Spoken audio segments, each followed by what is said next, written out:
give a soft reminder to everyone. Please open your camera during the digital photo session, and we have been muted all the participants all the time. Please post your questions only in the Slido, and questions posted in the Zoom will not be entertained. And also please rename your full name as we have given the permission, because it will be taken for attendance as well as for certification. A poll will be released same like previous session at the beginning of the interactive Q&A. The results will be shared later. So people who have missed to scan last session, or probably some new members joining this session, please scan the QR code and keep your phones ready to post your questions the moment speakers started sharing.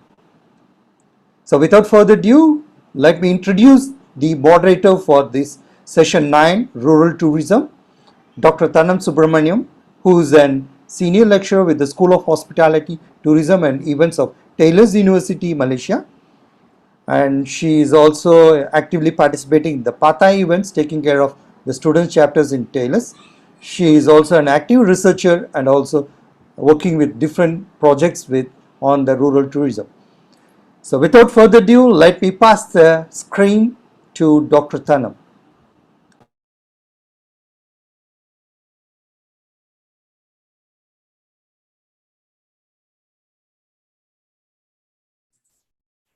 Dr. Kandapan, I think you have to unmute her.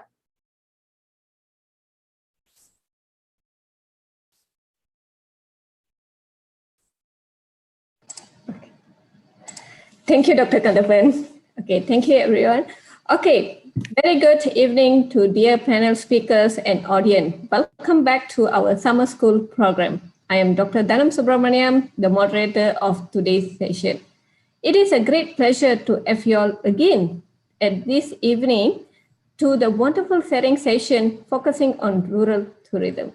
The rural tourism sectors has become one of the key drivers for the social and economic growth and a significant source of income for the developing and low-income countries in many parts of the world. Rural tourism can be defined as a country experience which comprise a wider range of attraction and activity in the agriculture and non-urban areas. It's also classified as an alternative to the mass tourism that can be contribute to the sustainable development goal by facilitating inclusive development at the local destination level. Its essential characteristics include wider open face, low level of the tourism development, and opportunity for the visitors to experience agriculture and natural environment directly. Besides that, it also provides opportunity for the travelers to experience the rural attraction and getting familiar with the culture and heritage.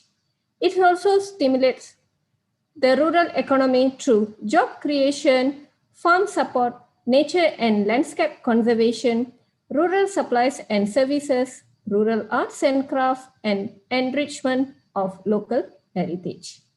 Without delay, let me introduce our first panel speaker, Professor Dr. Vikneswaran Nair.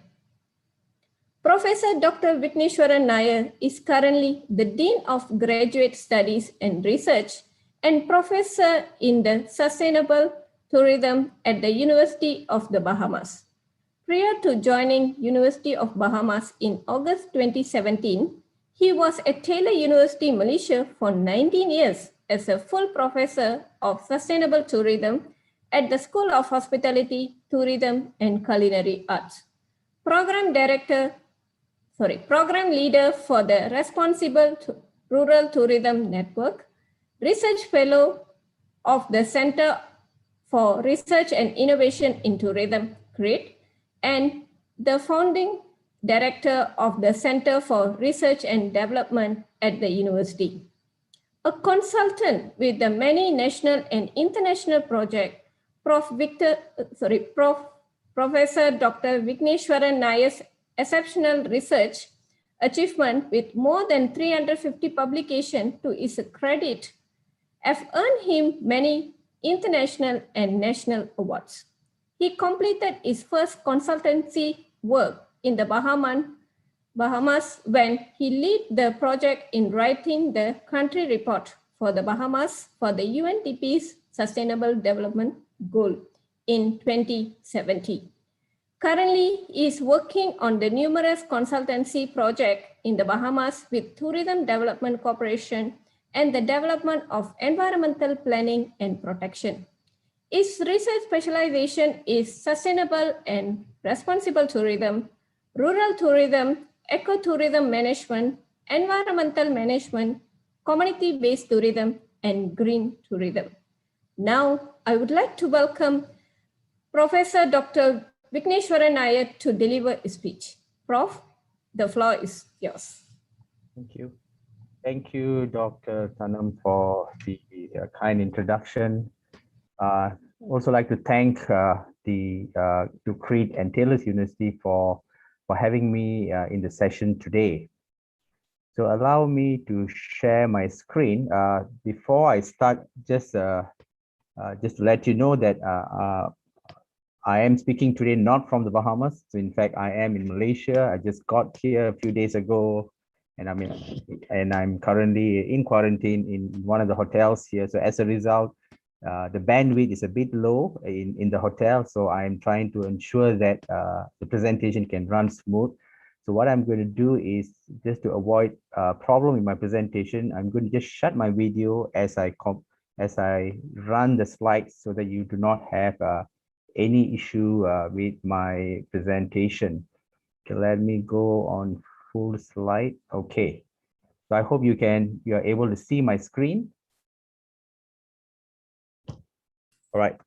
So once again, it's been great to be back in Malaysia. And it's great to be presenting in today's session. So my focus of presentation, as outlined by Dr. Tanam, is on rural tourism and SDG.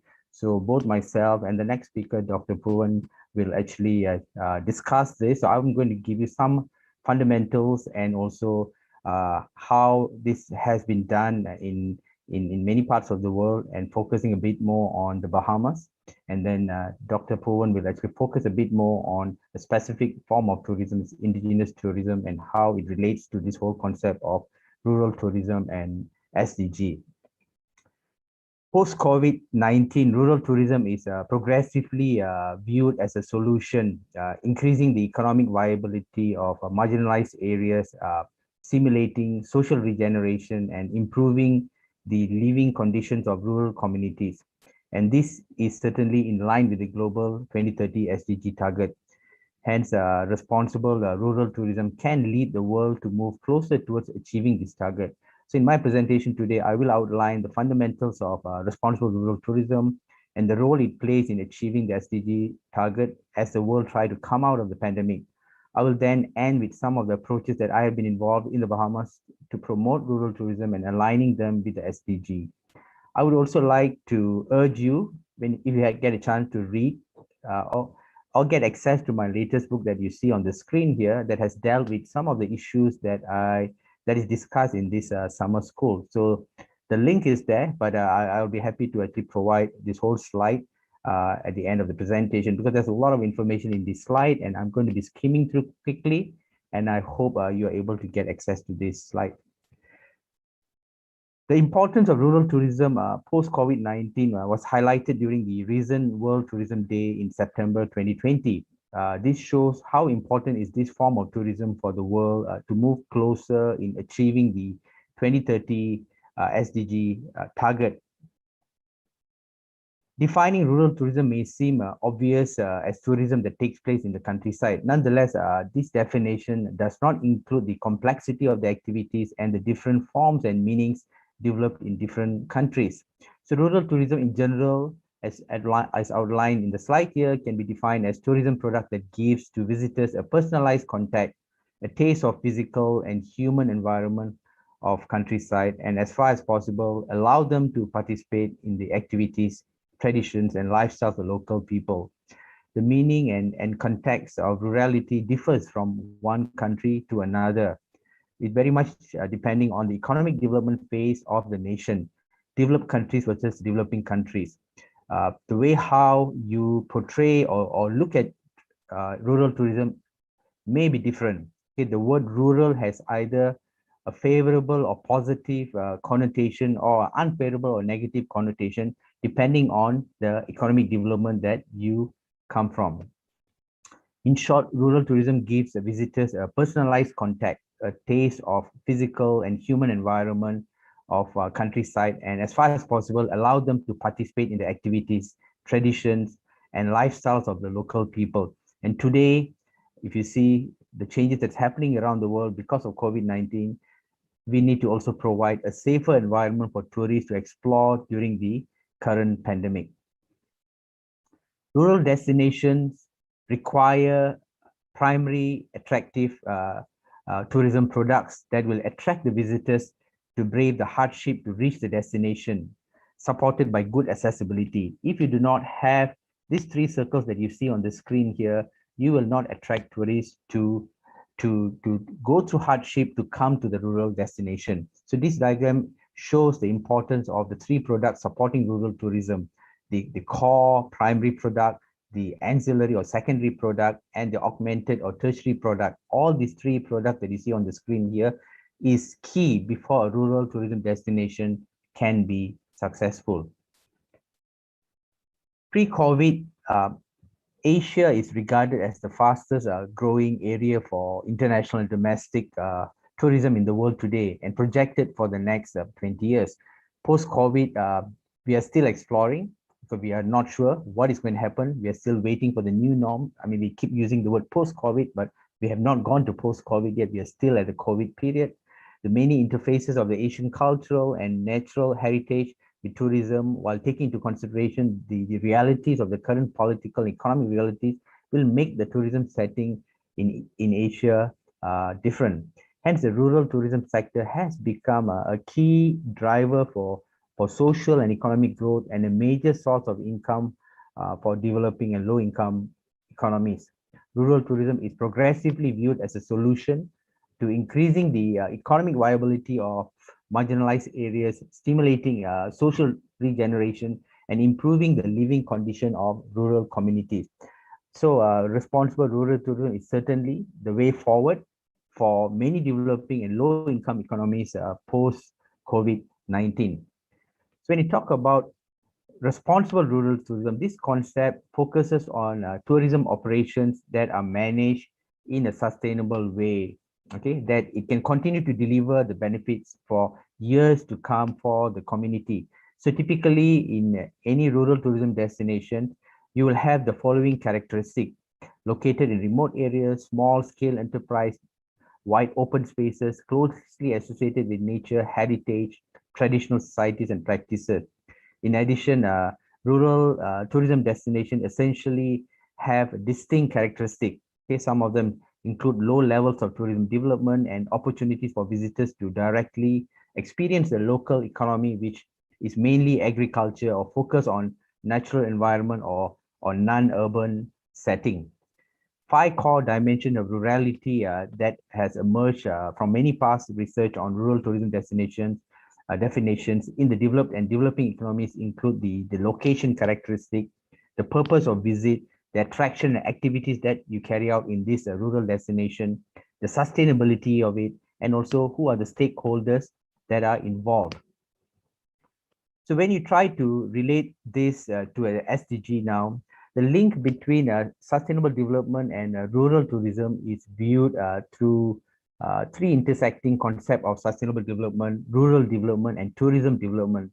So sustainable development is a general concept which can be represented in both the rural development and tourism development concept, which is outlined in the diagram here. Rural tourism occurs with a mutual development focus of rural development and tourism development. So hence the sustainable rural tourism is able to support the 17 SDGs in preserving the environment and ensuring social equity and also economic efficiency. Subsequently, the growth of tourism industry through the years has created an increasing amount of stress economically, socially, and environmentally, as the carrying capacity or limit of this destination is not checked or adhered to. As a result, rural tourism as a niche tourism product has lost its distinctness in many parts of the world, including in Asia. Nonetheless, the concept of rural tourism has melded with mainstream tourism in many destinations today. Without careful attention to the balance between the volume and the type of rural tourist activity and the sensitivities of the limit of the resources being developed, tourism projects can be not only environmentally harmful, but also economically and socio-culturally self-destructive. So post-COVID-19, the focus on responsible rural tourism will be more important than ever. So understanding this complex dimension, supporting rural tourism is critical for the global sustainability of rural tourism destination. Hence, rural tourism in Asia have shown its uniqueness that to attract tourism from tourists from the Western world to experience the harmony between cultural environment and the microeconomy of the local economy. So I've emphasized a lot on this concept in my new book. So if you get a chance to read the book, please do. So in short, achieving the sustainability does not mean that the destination's quality of life will be lost. So that is not what we're trying to preach here. What sustainability does is just trying to change the mindset and values towards a less consumptive lifestyle in any destination. So this lifestyle is critical to the success of many rural tourism destinations post-COVID-19, especially in achieving the SDG target. So if you look at this diagram here, we had an early discussion in our first few days when Professor Michael Hall talked about the flawed three pillars of sustainability. So the flawed triple bottom line focus on the three P's of sustainable integration with equitable people, social, and the profit, the economy, and also the planet, the environment. Nonetheless, in many destinations today, there is a fourth P has become another important dimension for sustainability, which also was discussed in some of the sessions in the last few days, which is the political dimension. So the political dimension can rock the equilibrium of sustainability. This dimension can include organization and governance, law and justice, communication and security. So these are important, the ethics part, the accountability portion of it. So in many rural destinations, the three pillars of sustainability quite often obscure the real relationship between the economy, the social, and the environment. So can they then be regarded as equal in all ecosystems? So in all responsible rural tourism destinations, the question of which dimension takes precedence will vary accordingly. So that's the three diagram that you see. So the old traditional three circles that's overlapping may be obsolete, as what Prof. Michael Hall mentioned in his presentation. There are also a lot of myths with regards to rural tourism that has impacted how the market view this important form of tourism. So if you look at some of these five myths here, the first one, rural tourism is unsafe. If someone was destined to get mugged, it can happen even in a city as well. So in my own experience, I have found to be much safer in a rural destination than the cities. Second myth here, rural tourism is equals to discomfort. So rural does not always mean a rundown shack where you will have to sleep on the floor under the light of an oil lamp, or a responsible organization will always train the locals on the sanitation. So the emphasis will be given on clean beds and washrooms. So rural tourism is a great way to give sustainable living to the locals. Myth number 3 here, rural tourism costs nothing, so why charge for it? So this is again, it's not the correct thinking. Rural tourism is not different from any other form of tourism where you pay. The only difference is, you must remember, is your money goes directly to the local family and the immediate community. So rural tourism can be high yield as well. A responsible community-based tourism initiative will always give entrepreneurial opportunities to the locals so as to stop any migration to the cities. As a result, many art forms, language, music, dance, culture, and gastronomy are preserved. So rural tourism has this power to make this aspect of asset rather than burden. And then number 4, the world is moving towards urbanization. So why villages?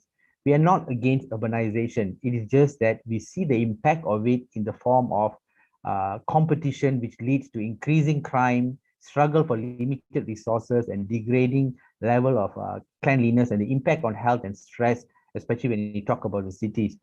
So So rural tourism is a tool to create a balance between urbanization and rural lifestyle. And the last one here, the food and water will be below standard and unhygienic. So is this really?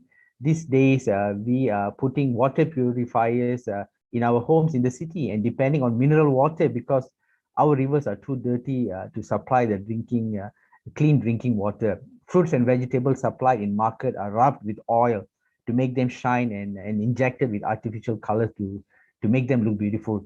So it is wrong to actually say that the food and water that is being served in rural destination is unhygienic. So the point is we are living in a myth. I have had some of the best organic food in villages cooked in homemade spices and butter. I have drank waters from the rivers and waterfall and have never fallen ill. So the rural tourism is indeed a way to bridge this gap. We do not want you to leave the cities, but what we want you to become is sensitive towards the environment, our impacts on it, and how we can be more responsible.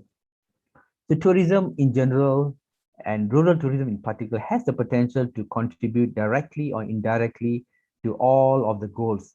Achieving this agenda, however, require a clear implementation framework, adequate financing and investment in technology, infrastructure, and human resources. In 2017, in my own experience in the Bahamas, the government of the Bahamas requested the assistance of UNDP to review the National Development Plan of the country to ensure its alignment with the Agenda 2030. So from the alignment that was done, rapid integrated assessment was conducted by UNDP and revealed an alignment of 88% from the National Development Plan. This basically shows that it is important to have a national development plan that is baseline against SDG. So this is important because of this plan, all development now is baseline on this SDG. So rural tourism development was one of the focus of the SDG that is aligned in the 4 NDPs pillar, namely governance, the human capital, environment, and economy. Hence, the SDG was used by the government of the Bahamas to drive rural tourism development by tracking the 169 indicators across the 17 SDGs that you see on the screen. So moving forward here, so post-COVID-19, all the 17 SDGs were met in the development of rural tourism in the Bahamas. So I put a short write-up for each of the SDG here to basically to show how the 17 SDGs are aligned as far as supporting rural tourism, especially moving forward in post-COVID-19. So in the interest of time, I'm not going to run through every single one here, but you have, if you get access to the slide, so I hope you are able to read what is put under the SDG 1, end poverty in all its form. Number 2, end hunger, achieve food security, and how this is done as far as rural tourism is concerned. Number 3, in terms of the health. Number 4, ensure inclusive and equitable quality of education and how it's done as far as rural tourism is concerned, and also all the other SDGs, SDG 5, 6, 7, 8, 9, 10, 11, 12, all the way up to the 17. So please, when you get the chance, I hope you are able to get through these slides. At the same time, in the Bahamas, I was also very much involved in many other projects related to rural tourism. So the Compete Caribbean Partnership Facilities based in the Caribbean is a private sector development program delivering innovative and practical solutions that stimulate economic growth, increasing productivity and foster innovation and competitiveness while promoting economic inclusion among the Caribbean Tourism Organization. So 13 countries across the Caribbean was part of this community-based tourism development, which is one of the most important product of rural tourism under this partnership. So, and the Bahamas was one of the countries involved in adopting this approach. So CBT activities, experiences and opportunities are drivers in the region for countries to make for the countries to move closer towards achieving the SDG target. Although the region can be similar in terms of its more well-known sun, sand, and sea product, the cultural aspect brought by the community-based tourism program makes every destination in the Caribbean unique and contribute to the development of the community in line with the SDG. The University of the Bahamas, where I'm based, and the Tourism Development Corporation have been working towards developing rural tourism via the community-based tourism in the by developing a step-by-step approach in ensuring the CBT program is a win-win not just for the communities but also to the visitors experiencing the rich culture and heritage of the Bahamas. So a 9-step approach in preparing, developing and sustaining the community that you see in the diagram here.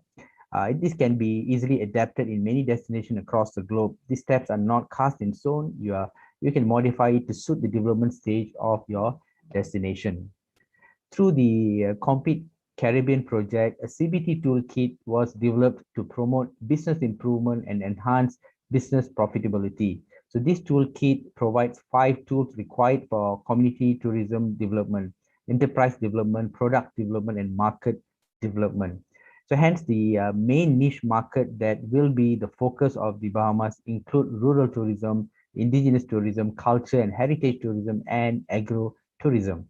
All these products will further bring the countries in the Caribbean close to achieving the 2030 SDG target. So as we slowly come out of the COVID-19 pandemic, the Bahamas, like all other countries, is transforming the tourism industry by focusing on rural tourism development. The silver lining in this pandemic is that the travel and tourism industry leaders in the Bahamas are seizing the crisis as an opportunity to work in partnership to further enable the inclusive, sustainable, and responsible growth of the sector. So this is needed to enhance the seamless, responsible travel experience in the region with the integration of new technologies and also to enact the global travel protocols for health and hygiene to rebuild the confidence of travel. The Bahamas has an advantage of the more familiar sun, sand, and sea product as the main pull factor for travelers to come to this archipelago. Post-pandemic, the preference of travelers will certainly shift towards the familiar, the predictable, low risk, and trusted product. As already seen in many other destinations in the world, the short-term focus has been domestic and regional vacation with more remote, rural, and outdoor activities. So nonetheless, as the travelers' confidence increases with the massive vaccination that is taking place across the globe, the Bahamas is ready to open its borders with safety and health protocol adhered to. So, and rural tourism will certainly be the safest form of tourism to welcome these tourists. So the community-based tourism program, which is an extension of the more voluntary people-to-people program, has long been in place in the Bahamas. So the program will certainly bring the tourists and visitors into the homes of the local community to showcase their heritage, which include their culture, festivals, tradition, gastronomy, music, and their dance. So the CBT program will create an alternative livelihood for the community. It's a tool to justify conservation and preservation effort of the environment and heritage, and also training ground for the future participants in other economic sector. In short, this program will support the SDG target to ensure communities' well-being. The CBT program in the Bahamas is able to elevate the communities in the remote outer islands by empowering them in terms of ownership, transparent management, and also establishing successful public-private partnership. So the end goal is the program works towards financial self-sufficiency and well coordinated at the community level. So this model can certainly be benchmarked and be adapted in other similar destinations across the globe. So in addition to culture and heritage, the CBT program will also contribute to natural resource conservation. The Bahamas is rich with natural resources that can be intertwined in the CBT program. So these rich assets and the culture can be well communicated and promoted using the CBT program. Hence, CBT program as a rural tourism product can leverage on the traditional sun and sea features like the traditional form of tourism that attracts a lot of tourists that comes to the Caribbean, involving in activities like snorkeling and scuba diving, right from swimming with the wildlife, the dolphin, the stingrays, and all the other animals that you see, activities at the beach, horseback riding. So these are the things that can be intertwined together with rural tourism destination. And then introducing music and festival like the Junkanoo here, and then also introducing the local gastronomy. So to conclude here, the post-COVID-19 destination that has transformed to meet the new normal will certainly benefit from the changes that is taking place. So responsible rural tourism is indeed becoming an important agenda of the tourism industry in Asia and many parts of the world. So rural tourism has contributed significantly in terms of income generation to developing countries, given its ability to eradicate poverty and improve the quality of life of communities away from urban development. The demand for rural tourism product has significantly increased in recent years. Post-COVID-19, the demand will further increase as visitors and tourists are moving away from mass tourism to niche tourism, and rural tourism is certainly one of the preferred forms of tourism. Hence, rural tourism can contribute significantly, economically, socio-culturally, and environmentally to bring us close to the 2030 SDG target. So with that, I would like to end my presentation, and I would like to hand over the session back to Dr. Thanam. Thank you. Thank you, Prof, for the wonderful and informative sharing session. I think through your pictures, presentation, it's already triggered everyone's interest. Just take the time, travel. When the post-pandemic will be over and everyone wants to travel, we can see that it's actually trigger everyone's need to move out. And as you highlighted in your presentation, rural tourism is something different from the mass tourism because it's not only we visiting the places, but it's actually giving the opportunity to engage with the community, learn their culture, try their food, at the same time, try to go through their lifestyle. So this is actually, beside a tourism activity, it's also will help them to cross culture and engaging with the people and understand the humanity and try to find out the way to sustain their tourism. So thank you, Prof. Thank you again for the wonderful presentation. Now, let me introduce our next panel speaker, Dr. Puvaneswaran Kunasekaran. Dr. Puvaneswaran Kunasekaran is a senior lecturer at the School of Hospitality, Tourism and Event at Taylor University of Malaysia. He obtained his PhD in the field of community development and tourism from the University Putra, Malaysia. His research mainly focused on community-based tourism, indigenous tourism, sustainable tourism practices, and culture tourism studies.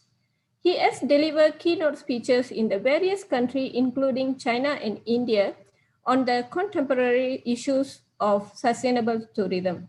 He is also the honorary treasurer of the Asian Tourism Researchers Association, ATRA, Associate Director of the Center of Research and Innovation in Tourism, and visiting professor at LISM of the Philippines University. He has published extensively in reputable academic journals in sustainability, tourism, and community development areas. Apart from active research involvement, he is also involved in the community development project, mainly in the rural area of Malaysia, by creating community capacity using tourism as a tool. Without further ado, I would like to welcome Dr. Puvaneswaran Kunasekaran to deliver his speech. Dr. Puva? Thank you, Dr. Kanam, for the kind introduction. Let me just share my screen.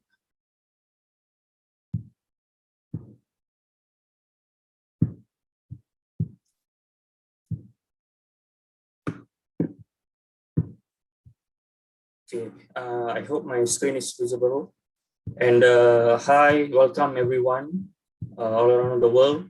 And as mentioned by the moderator, I will be focusing more on the niche area of sustainable indigenous tourism. Okay, and it's going to be a smooth sailing for me as the previous speaker, Prof. Vicky, has covered quite a lot on community or rural-based tourism. Okay, so leveraging from his speech, okay, his key points just now. So if you look at the situation now, one of the most visited or most cited theories in tourism, I would like to invite you to revisit this tourist gaze theory. It started with gaze is something that we look at a particular thing for a very long period of time. We gaze at something. So how tourists view the industry and the tourism products, and how the industry is reacting to it, and that is gaze. And it has changed for the past few decades. Okay, it started in the 90s when tour operators are the deciders, are the ones to do the decision what tourists can see, and they package the tourism products, and tourists just visit. And Tourist Gaze 2.0, we see much more of a globalized world. Okay, and tourists are able to recheck what is happening, what are the products suitable for me. They are well informed, okay, and they choose what they want. And Tourist Gaze 3.0 tells us that tourists would want to go for authentic experiences. Okay, they wouldn't want something that is structured, right, from another third person, right, and that leads to also over tourism. Prof. Vicky also mentioned about mass tourism. I totally agree. COVID is just a short-term or one single event that is making the tourism industry look so fragile. Actually, long-term mass tourism is slowly destroying the industry. Okay, and you see, of course, we believe that we agree that mass tourism, we need money for the business to run. Tourism gives money, and it is also developing the rural areas. Actually, we see many rural areas rebranded, okay, developed because of the emergence of tourism. At the same time, it has also created massive issues in the rural areas. The one that we know is pollution. And if you look at this picture here, this lady here, this is tourism, propagated as a sustainable tourism agenda. I don't know whether you are agreeable to this, right? It can also create negative impact, psychological impact among the kids here. You see why they can be like the lady there with her iPhone, right? Although she can just give a tips of $10 to the kids, right? Long term, it can give some psychological impact to the community, showing that the outsiders are superior than us. And I would like to also explain. So we tend to go back to 1.0 after this pandemic. Governments are trying to structure the tour visits. Tour operators about to gain more attention, dominance to run the business again. How? This was developed by ASEAN Tourism Research Association with CRiT. Travel bubble, vaccine passport happening soon. Okay, and what can happen between two countries when there is an agreement? We accept this particular vaccine, those completed the vaccination, okay, just like what you can see, what is happening in Phuket Sandbox, and they will be allowed to enter a country, okay, controlled by the tour guides. You are allowed to go to a specific place only in this country, okay, and tour guides again looks like this is back. That's why we mentioned here as back to future tourism. Looks like we are going back to 90s when the tour guides are regaining their dominance in controlling the market. Okay, so but can we let it just to happen and it can just result in mass tourism again? So this is a good time to diversify the destination when we can decide where the tourists can visit the destinations in a country. Okay, so this is the time for the governments to regulate policies, okay, to direct the tourists to the lesser visited or rural areas, right?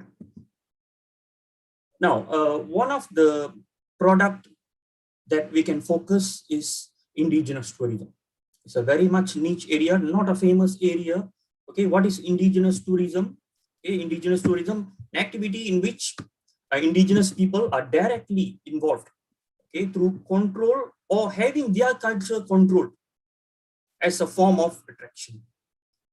Okay, and if you can see here in this table, there are areas, there are scenarios where the culture is controlled by the community themselves. Like here, when the community themselves portray their culture to outsiders and they control their business, they, you know, that is the highest level of participation, best ever indigenous tourism product that can be offered.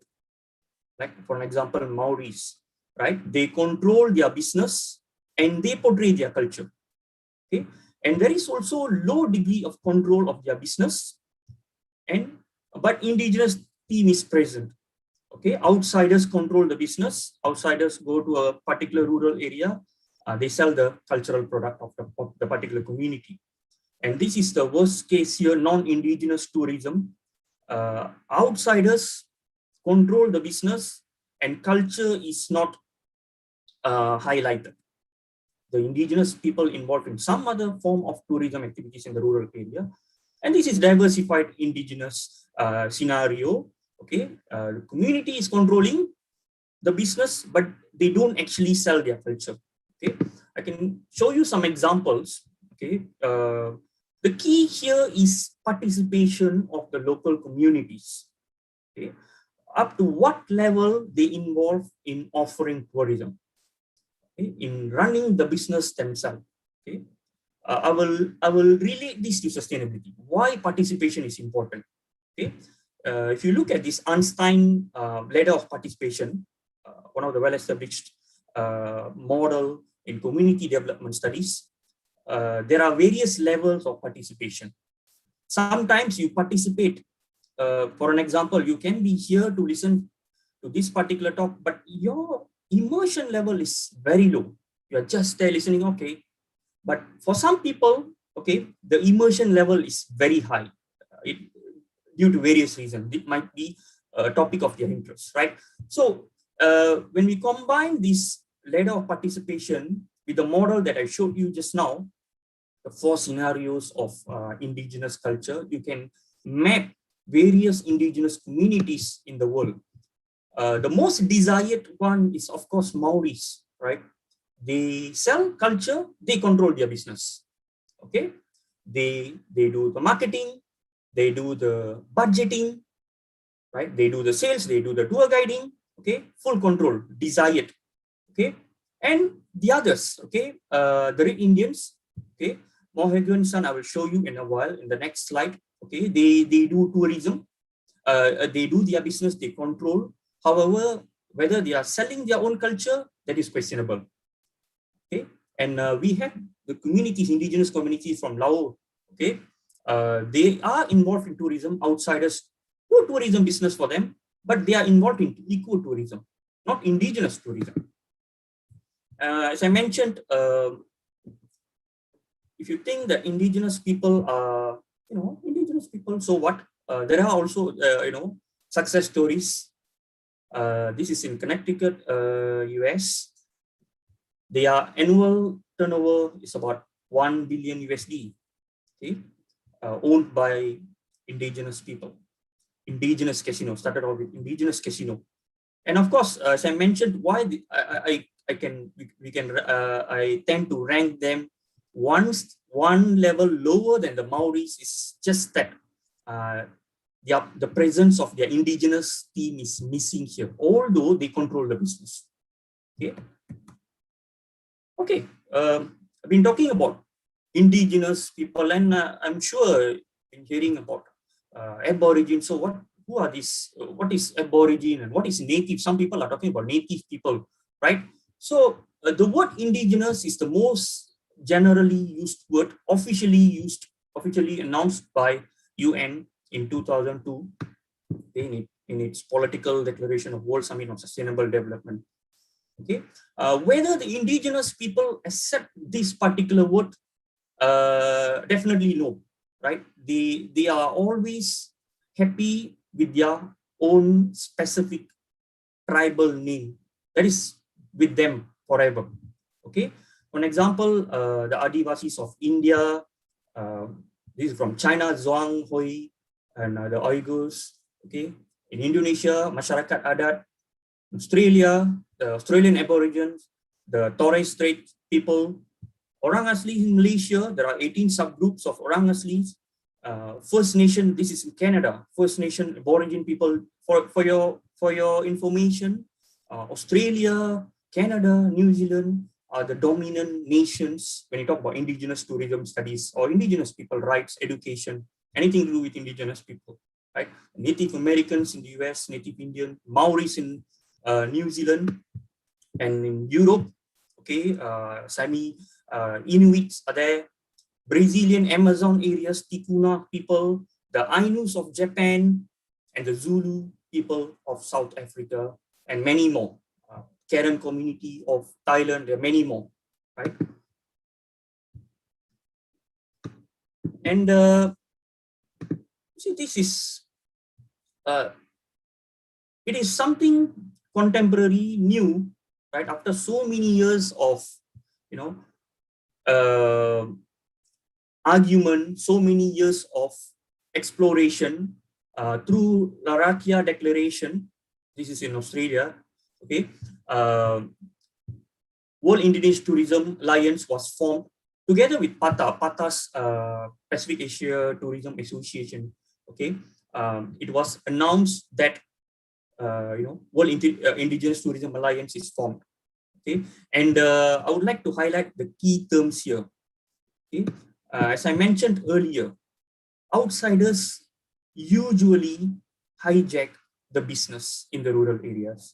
That's the reason we have to be sure, we have to be very strict with the particular principles here. Indigenous people will determine the extent. Let them decide what type of culture they want to sell, what type of nature they want to repackage in their tourism product. Okay, the governments have a duty, which this is quite strong.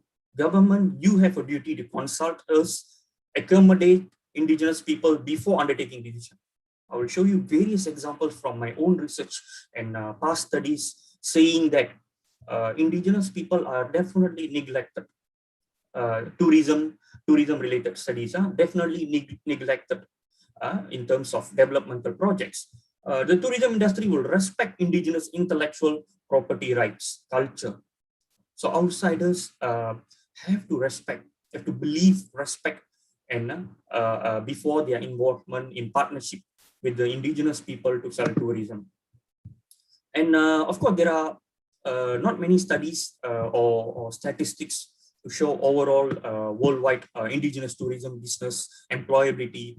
In 2014, Aborigine tourism provided more than 37,000 jobs in Canada alone, which is close to $3 billion, okay, to the economy, to the Canadian economy, okay.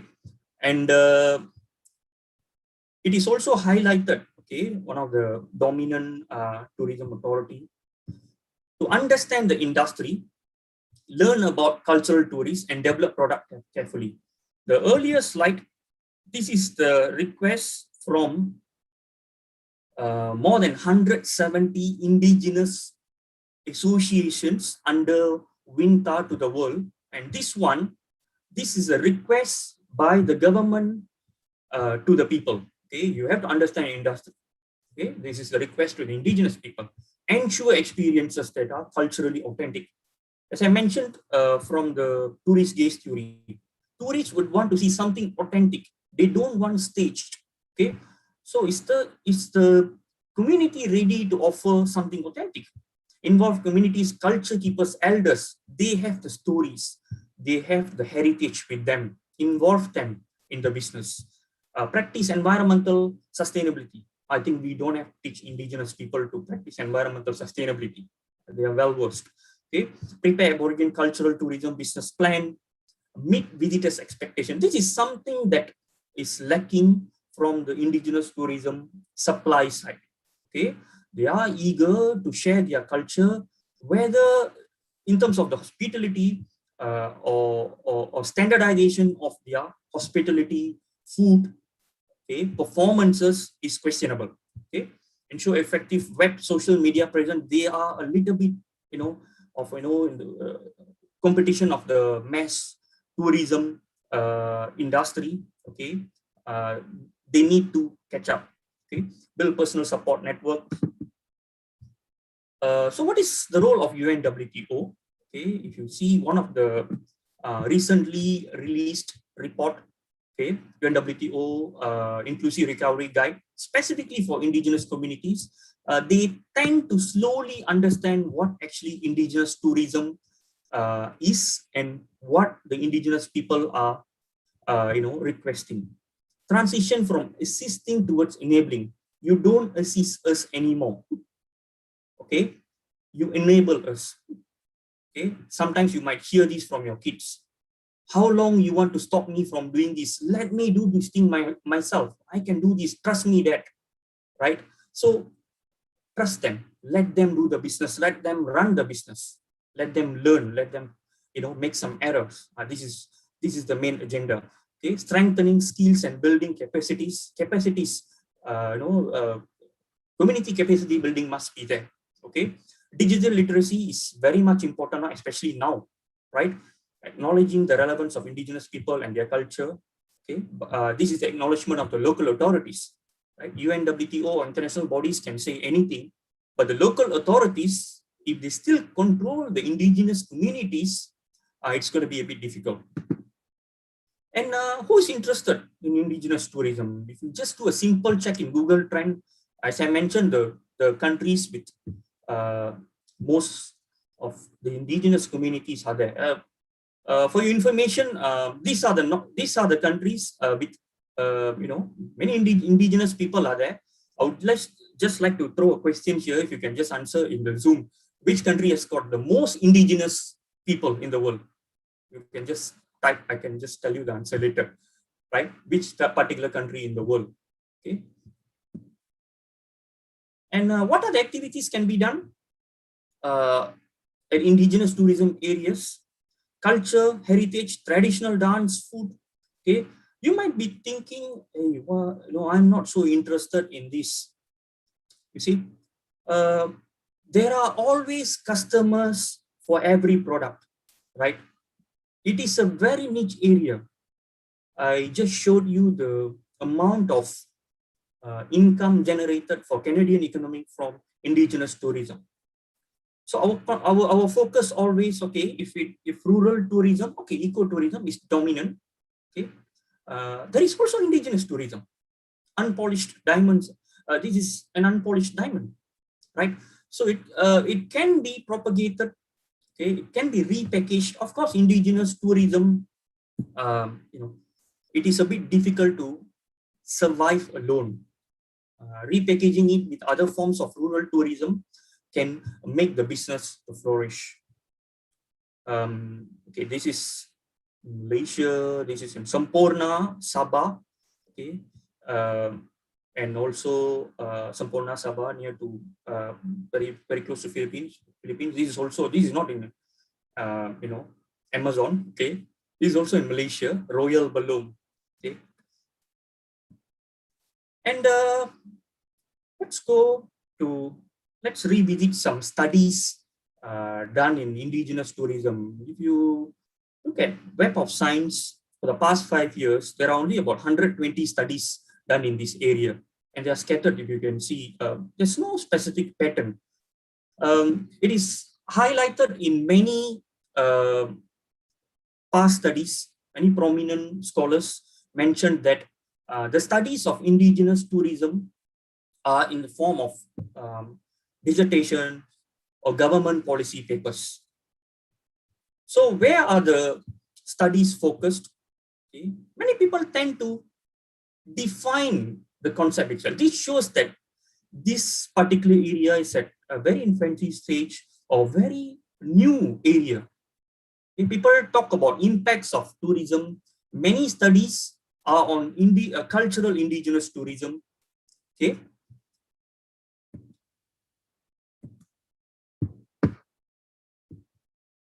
So since this is a summer school, I believe there are many students looking for future study areas.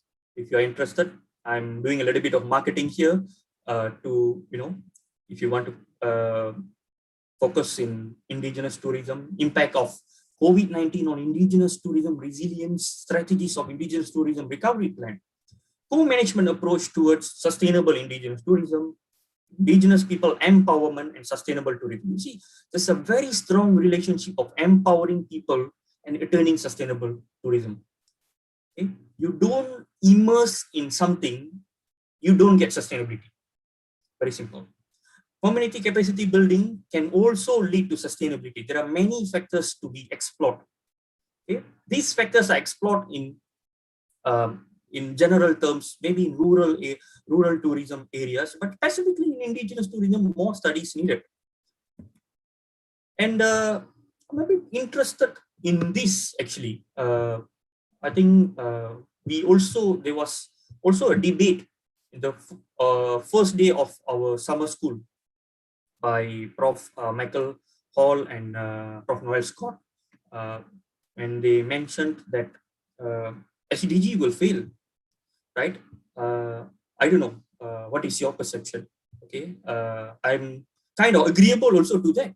Okay, looking at the situation, looking at the the other speakers also in this particular summer school series.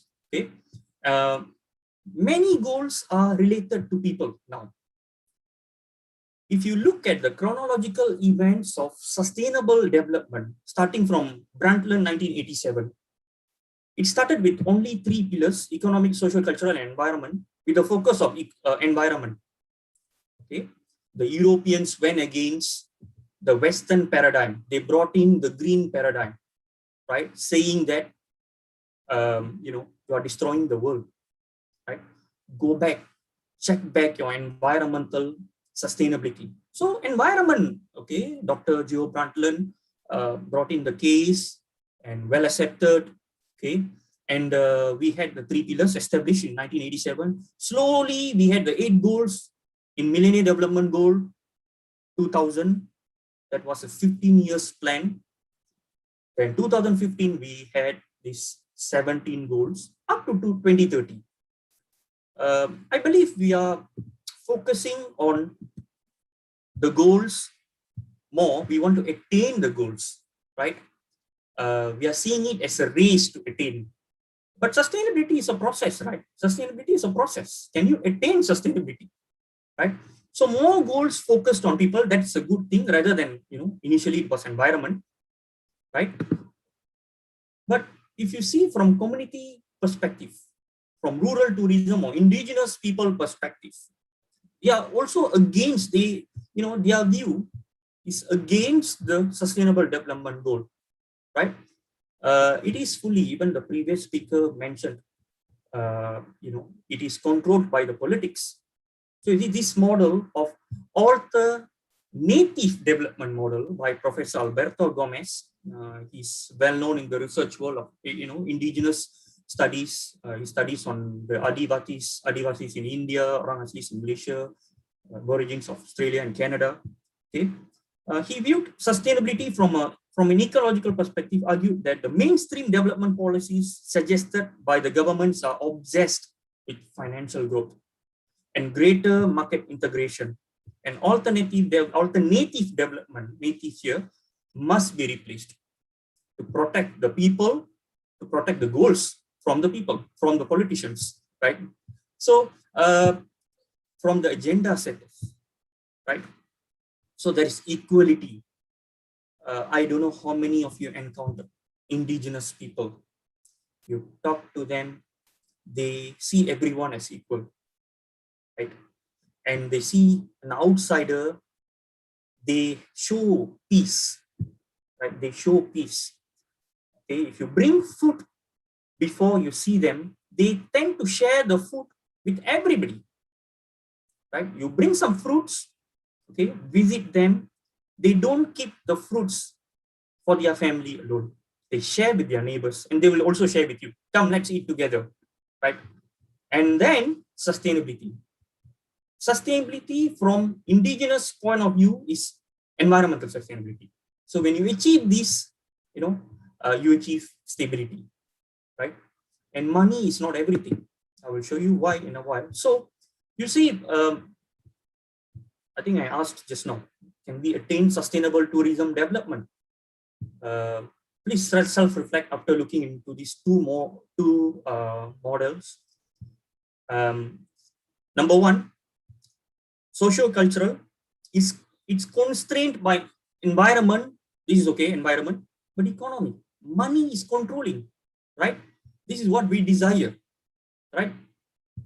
Put the development inside environment and socio-cultural. So when money goes beyond culture and environment, okay, destruction can happen.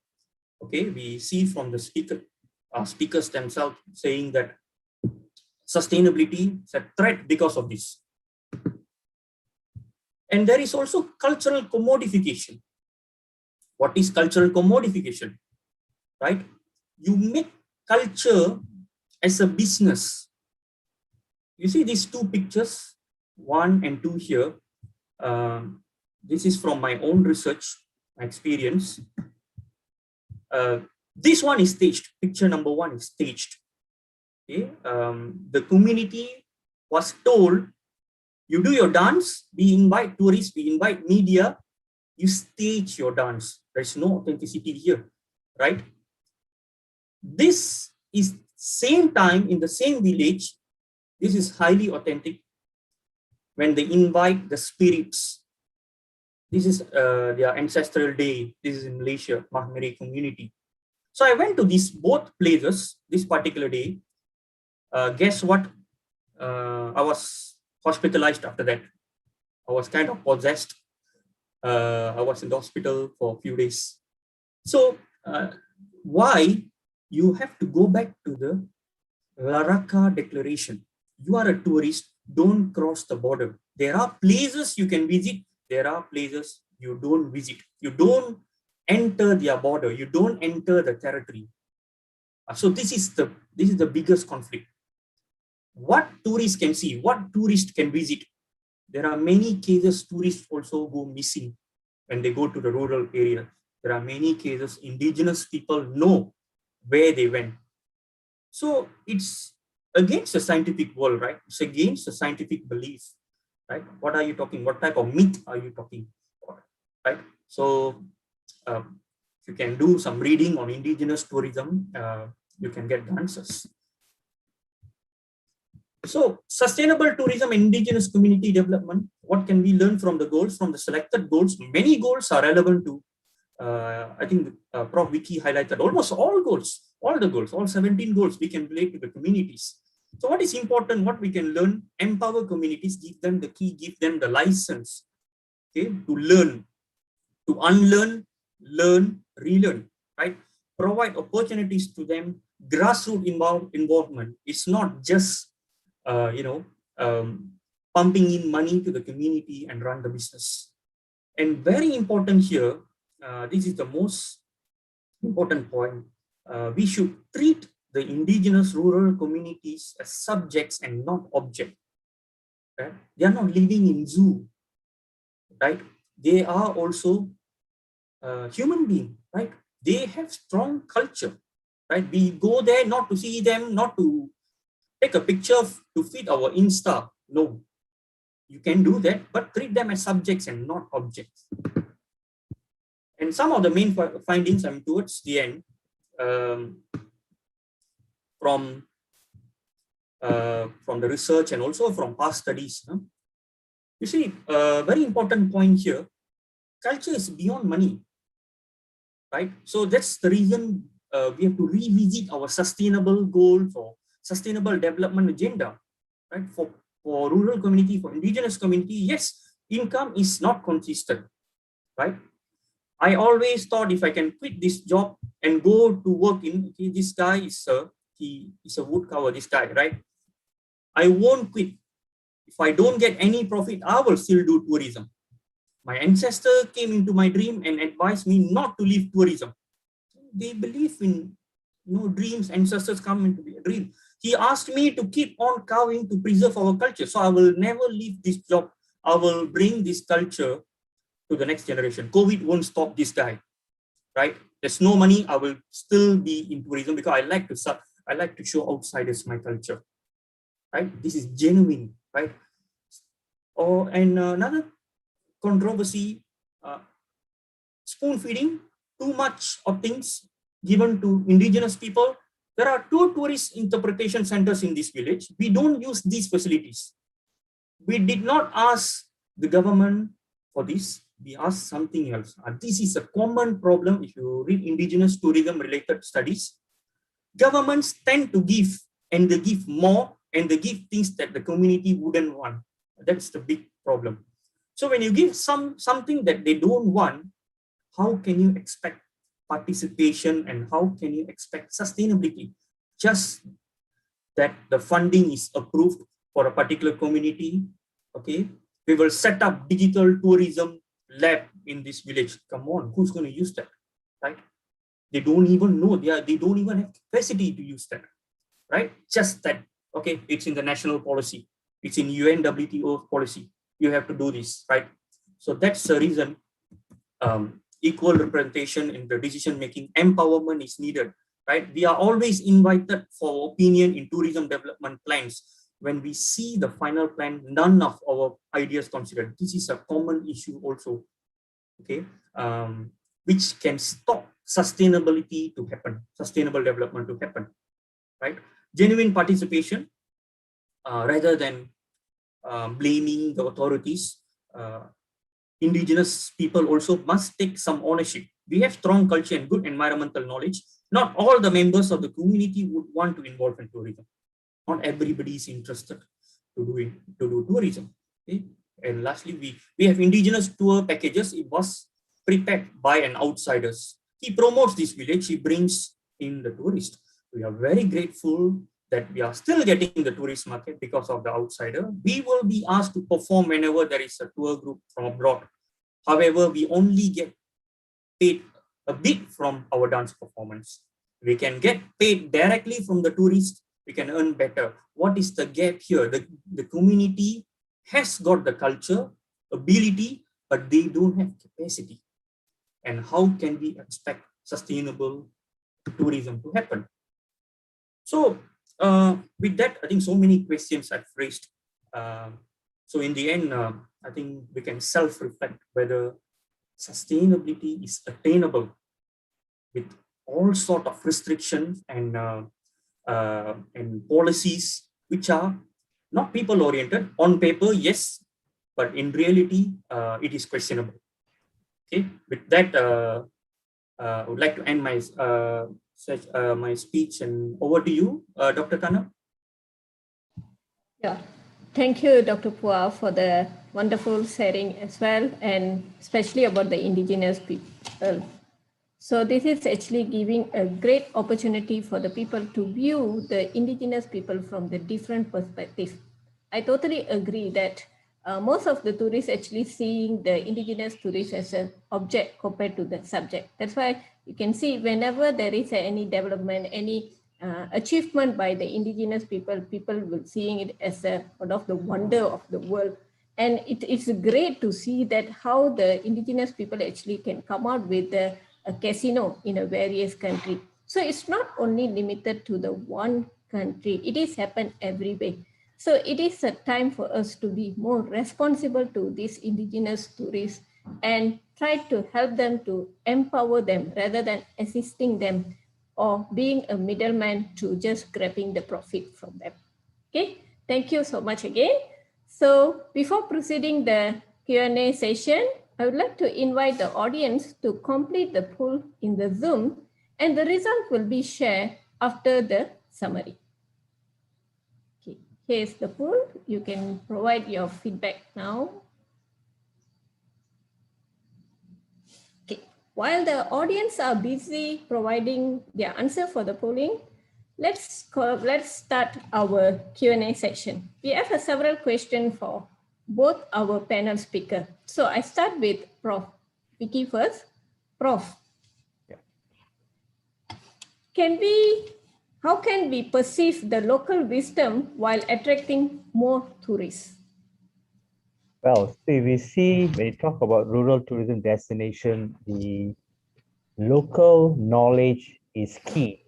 One of the things that you sell a rural tourism destination is the local wisdom and local knowledge. So if you do not have sufficient local knowledge or that has been documented, then the probability is that tourism product may not be able to sustain. So we see a lot of rural tourism destination is having challenges. Why? Because you see there's a migration of youth coming out. The youth do not understand about the culture. They're leaving the rural destination. But if tourism is going to be used to preserve the local knowledge, then what's going to happen is all these youths they're going to maintain the knowledge. They're going to learn from their grandparents, making sure that this wisdom retains. And so that's one of the good things about tourism. Tourism can actually help preserve local knowledge. So without tourists coming in, this local knowledge may just die off, because after you reach a point where there's a lot of high migration of youth from the rural destination to move to the city, to the urban side. And so that will result in little by little, this local knowledge will just die off if there is no documentation is done. So that's why you see in a lot of countries, even in Malaysia, I know back in 2017, 2016, there was a huge project in trying to document the local knowledge.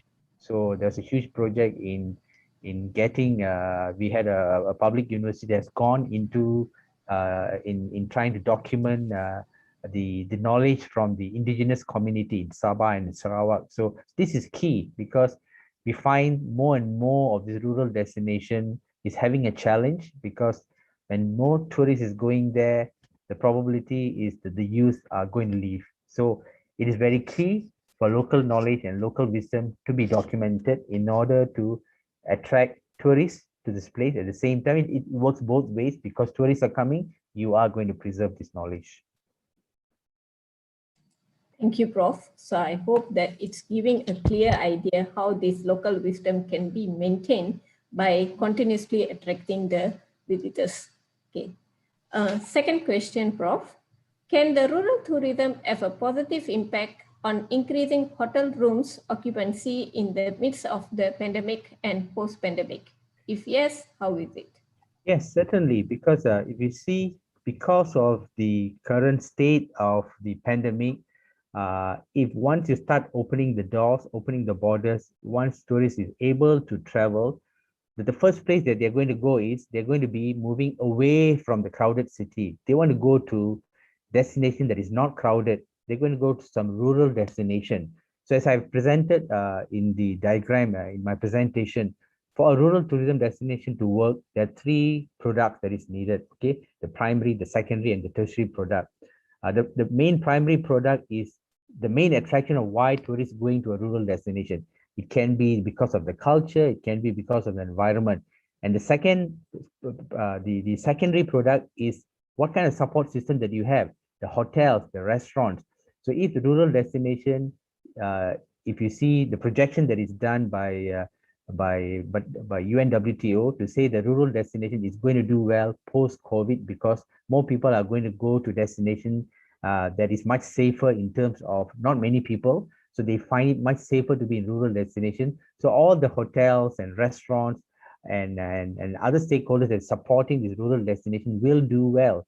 So in a way, post-COVID, hotels may do much better if they are in the outskirts of this rural destination, because more tourists are going to come to the rural destination, and they need to be served in terms of having a comfortable hotel. If they are not staying, if there are no homestays in the rural destination, the probability is they're going to be looking for hotels and around this rural destination. So I foresee there is a potential for this hotel to do well using rural tourism post COVID-19.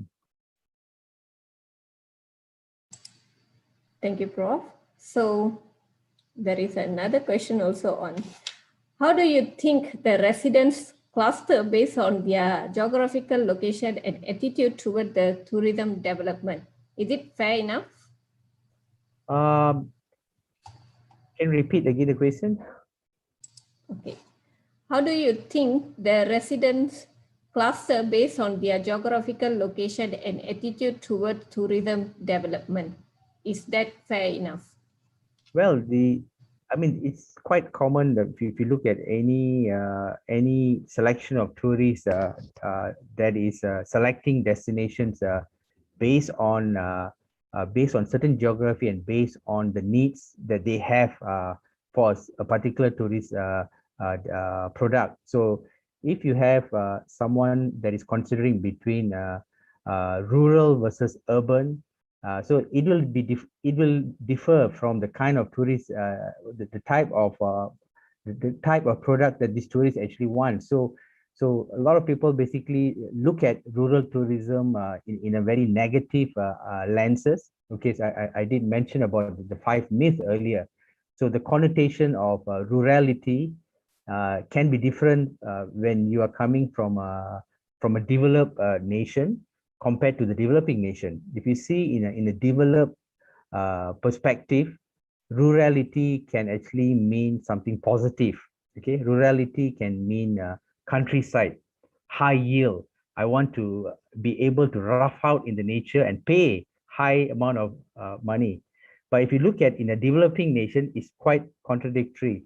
In a developing nation, a lot of people have a negative connotation of rurality. They feel, oh, if it's rural means it's cheap, it's not safe, I don't have to spend money. So if you say that, oh, you're going to stay in a homestay, but I charge you like a 5-star hotel, people say, why do I pay a 5-star rate to stay in a homestay? But they don't understand that we are giving you the natural experience. So it's quite different in terms of the geography and in terms of where you come from and how do you perceive rural tourism based on those lenses. So if you are coming from the lenses of countryside and it's going to give me the experience, I'm willing to pay a lot of money to get away from this hustle and bustle of the city, then it's different. But if you feel that if I'm going to this kind of a rural off the beaten track and okay, then I'm going to just pay a minimal amount because I'm not going to be very comfortable there, then your understanding of why you want to experience rural tourism is totally wrong. Thank you, Prof. Thank you for further clarification. Okay, now next question to Dr. Pua. Is rural tourism development effective means for the development of the destination and achievement of the Sustainable Development Goal 1 and 2, considering the COVID-19 consequences? Okay, is that the question? Okay, so they're asking, can we consider the rural tourism development as effective for the development, especially for the destination, and how it is actually will support the achievement of the Sustainable Development Goal 1 and 2, especially after COVID-19? You see, okay, definitely the goals will be, little bit more achieved with the emergence of tourism, existence of tourism. But we need to understand indigenous people are there even before were there, are there before all of us, and they don't depend on money. Money is, the third thing after culture and environment for them, from indigenous perspective. Okay, so whether there's COVID or not, they are going to survive. They have their shopping complex, which is their jungle, right? They have everything available there. But existence of tourism can uplift their well-being, right? And realizing that, I think I had that in my slide, UNWTO released in May, just 2 months ago, right? A report saying that we need to support them, give them more empowerment, give them more digital literacy, right, towards achieving these goals, especially eradicating poverty, and now also there's inequality, to reduce inequality and all. So the goals can assist them, but I don't see at a bigger magnitude, because they can still survive with or without tourism. Okay, thank you, Doctor. Okay, Doctor and Prof, this question is open to both of you. The idea of sustainability is a fallacy given the present destruction to the environment and climate change issue confronting humankind. Please comment on this. What is your perception on this? The idea of sustainability is a fallacy given the present destruction to the environment and climate change issue confronting humankind. Yeah, I mean, this is a age-old debate when you talk about sustainability. So in fact, part of this discussion was done by Prof. Michael Howell as well in a lot of his publication, and also in his presentation when he discussed. So you talk about sustainability, and that's the problem that we face across the globe now. Globally, if you see the issue of climate change, if you look at where I am based in the Bahamas, the issue of climate change is real. So it is not fake. Climate change is real. The rise in the water level is going to sink the whole archipelago of the Bahamas if we are not careful about it. So again, so the issue of sustainability becomes key here. How do you manage? But of course, just by you doing a few things, it is not going to change the whole situation of this climate change. It has to be a global agenda. So if you look at what's happening currently, the pandemic, the global agenda, it has been a global movement to solve the whole problem of COVID-19. So can you imagine now, if we put the same effort that we are doing now for the COVID-19 to climate change? We talked about it, but the global agenda have not been strong. You have a lot of the superpowers around the world who refuse to sign the Paris Accord and all the other accord where it is going to impact them more. So even in the US, it's the same under the previous US administration. So it is a problem. It is very political. It's a geopolitical issue that needs to be solved. But the challenge is we are not here. We are not going to be here in this world, in this current generation, to see the impact that we are actually creating. But our grandkids in future will see the impact. And you can see in many parts of the world, the way how the climate have changed. Even in the Bahamas, I was there in 2019 when the Hurricane Dorian, which was one of the biggest hurricane to ever hit, it's a Category 5 hurricane, how the destruction that it was done to the Bahamas and many parts of the country in the Caribbean. And you don't see this kind of impact in the past, but all these are in a way related to climate change. So so there is a need for the whole world to move in the same pace as how we are moving, if you ask me, how we are managing COVID. So because it impacts the whole world, and climate change does impact the whole world. You may find you are able to recover from COVID-19, but if you're not careful, you cannot recover from climate change if you do not act. Okay, there's no turning back. If things go bad, then you're gone. So we have to act now. Okay, thank you, Prof. So this is the actually question from our Dean, Professor Nityanandan. So can we hear the feedback from Dr. Pua as well? Yeah, I think Prof. Vicky has answered well. I would like to add a little bit. I would like to invite everyone to see a movie in Netflix like a documentary movie, Our Planet, to answer this question.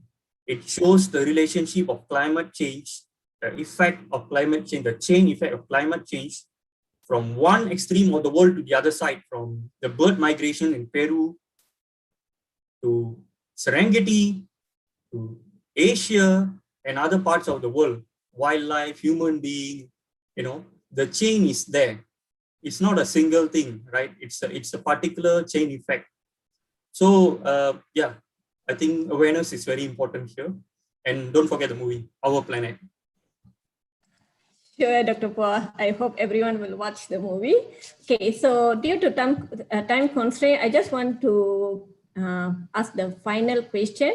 What is a sustainable approach to developing environmental protection for the rural tourism and destination image? Well, so maybe both of you can answer. yeah. So I think the image of rural destination. I think one of the things that rural destinations struggle is, as I've said earlier as well, the negative image that is portrayed in rural destination and all the myths that I mentioned as well. Because of the negative image, there is the image of rural destination has always been has resulted in it becoming a low yield destination, meaning to say rural destinations struggle to make money because it is regarded as low yield.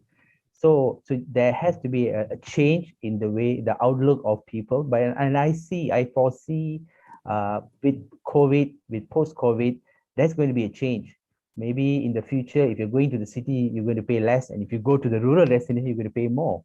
Why? Because the environment is much cleaner, it's much safer, and because you must understand that COVID-19 is actually is not something that is going to disappear in 1 year or 2 years. This is going to be around for a while. We cannot go on living on lockdowns, but we're going to learn to live with it.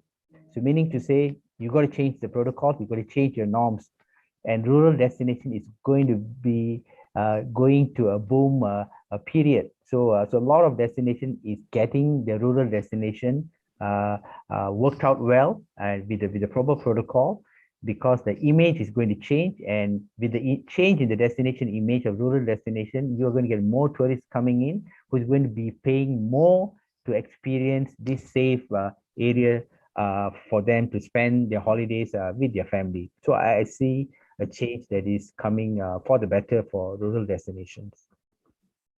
Yeah, thank you, Prof. Dr. Pua, you want to add on anything? Yeah, quickly, as mentioned by Prof. Vicky, there could be rebranding in terms of quality tourism. Rural areas, governments, that's where the authorities should empower the local communities to allow the number of people.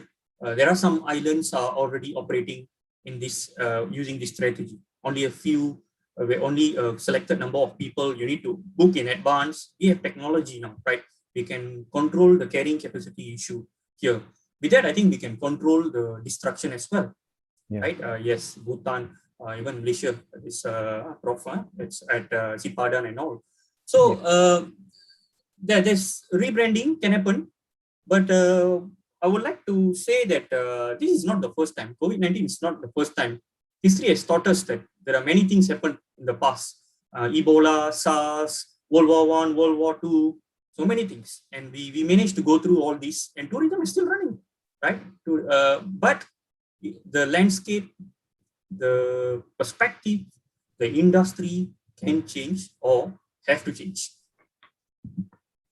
Yes, just like to add on, since Dr. Shantini mentioned Bhutan as well. So in fact, Bhutan was one of the case study that I put in my book that I mentioned. So Bhutan is a classic example of how they have transformed what rural tourism is all about, okay, from low yield to high yield. So it is not a mass tourist destination. It is based on quality, the quality of tourists that goes there. They emphasize on the well-being of the local community. They emphasize on the gross happiness index. So they don't emphasize on GDP. They look at GHI, or the gross happiness index. So the whole concept has changed. And if you look at Bhutan, if you do a lot of, you can just Google about case studies in Bhutan, and you can see how they have used rural tourism in a different way. And it's a very classic example of what rural tourism can actually do. So a lot of people basically think that rural tourism is low yield and it's not something that you can make money. No, it's not. It depends on how you market it, what kind of image you portray it, and how this can actually benefit directly to the local community more than any other forms of tourism. Okay, thank you, Prof, and Dr. Pua for the further clarification. And I'm sure the audience are gaining some new insight about the rural tourism and its contribution to the sustainable development goals through your excellent sharing session and also question and answer. Now, let me quickly summarize today's session. So basically, we can see when Prof. Vicky highlighting the fundamental for the responsible rural tourism is actually giving a different perspective, how it is actually different from the mass tourism. So rural tourism is not only we visiting the destination, but we actually going further and engaging with the community, try to go through their lifestyle and also trying their local gastronomy, and at the same time find out the way to actually empowering the community to continuously sustain their local tourism and also their rural tourism. And we are glad to see how its studies actually highly contribute with the sustainable development goal and is an area on the Bahamas, especially in the policy making. And while Dr. Pua is actually highlighting the focus on the indigenous tourism or indigenous community, how good is their culture and their involvement in the tourism activity. And it's also giving a different perspective rather than seeing these indigenous people as an object, just go and take photos, put it as a in our Instagram and Facebook. We actually tried to find out a way to empower them. At the same time, we actually need to support the sustainability of this indigenous tourism. So although we realize that the indigenous tourism people is not really gaining a much income on this tourism activity, but it didn't become a barrier for them or full stop for them to continuously engaging themselves in the culture and environmental sustainability. Okay, thank you. Thank you for the wonderful sharing session. So now let's see the outcome of the Zoom poll. So maybe we can see the result of the Zoom poll. Okay, we can see the first question is about which of the following is the reality, not a myth, about the rural tourism development. We can see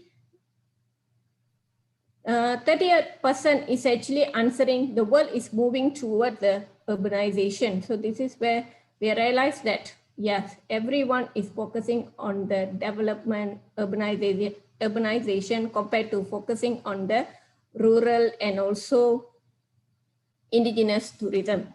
The second question is focusing on the triple bottom line focuses on the 3 P's of the sustainable integration, especially in the rural tourism development.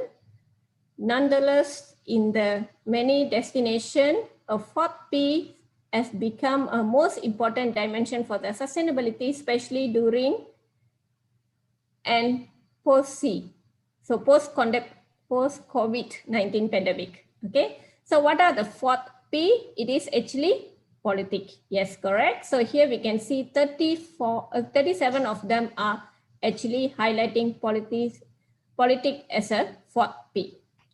The third question on the post-COVID-19 pandemic, the successful rural tourism destination may require the following, except, so what of them is not required? Most of them say that massive investment from the government in this destination. So they want more empowerment rather than investment. Okay, on the 4th question, from the sustainable tourism perspective, indigenous people should be seen as a subject. Exactly, this is where we are continuously highlighting, don't see them as an object, don't see them as a product. So they are also human, so we need to appreciate them. So seeing them as a subject. And the 5th question is, after listening to the talk, can you rank according to the priority the three sustainability pillars perceived by the indigenous people: economy, socio-cultural, and environmental. And 34% actually saying socio-cultural, environmental, and economy. And the last question, cultural commodifications, it is in the line with the sustainable tourism agenda. Do you agree or not agree? So we can see 30% of the people are agree on that. So, and that is a majority. Okay, thank you for the polling results. Now I actually hand over the session to Dr. Candy for the digital photo session. Thank you, Dr. Tanam, for managing the session 9 for the day 4. And I think I was almost mesmerized with the sharing session by Prof. Vicky as well as Dr. Puva. I think I almost planning to go and do some indigenous tourism projects or probably do my vacation during this COVID in the rural tourism area. Thanks for that very sparkling and insightful sharing by both the speakers.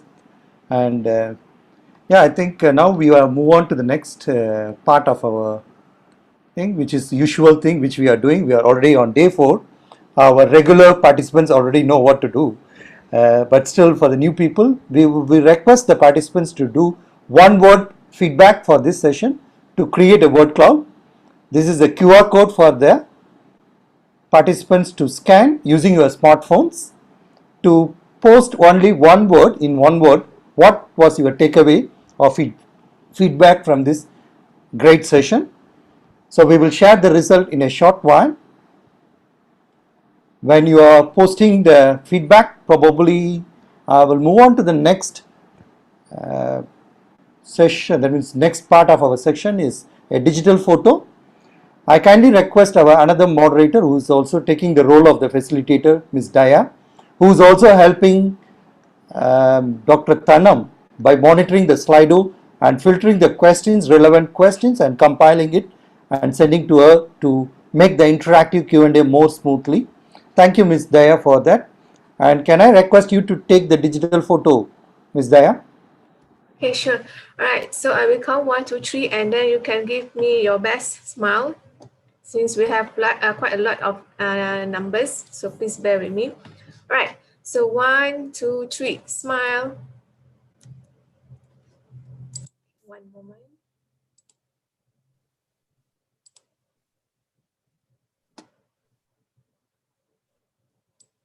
Okay, so moving on, next one.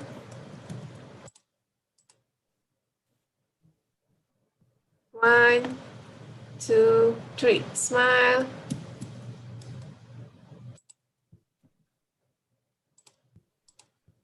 Okay, few more.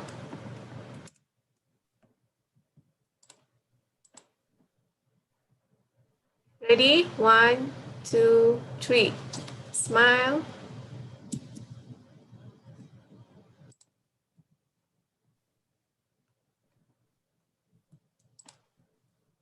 One more. 1, 2, 3, smile.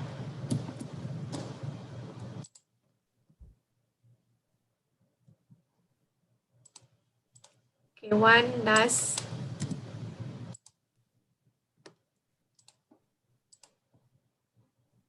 Okay, 1, 2, 3, smile.